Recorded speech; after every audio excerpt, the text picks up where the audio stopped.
ఏంటండి మేము రోడ్డు బయటాయించినామండి.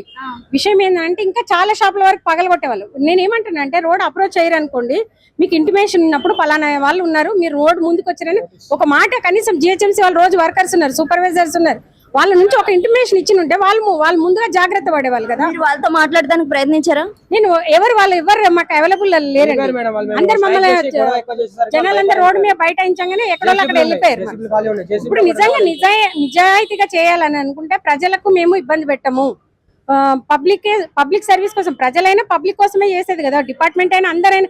మేము కూడా సోషల్ వర్క్ చేయాలంటే పబ్లిక్ కోసమే కదా. పబ్లిక్ ఇబ్బంది పెట్టి కొంతమందిని ఇబ్బంది పెట్టడం మాకు ఇష్టం ఉండదు కదా. అట్లా కానీ అందరికి న్యాయం జరగాలి. సరే అన్యాయం జరిగిపోయింది, ఇంకా కొంతమందికి అన్యాయం జరిగింది, ఇంకా ఎక్కువ వాళ్ళకి జరుగుతుంది అనేసి కనీసం మీరు ఇంటిమేషన్ ఇవ్వండి. రేపు రండి, రేపు వచ్చేసి మీకు ఎంతవరకు పోతుందని మీరు మార్కింగ్ ఇవ్వండి.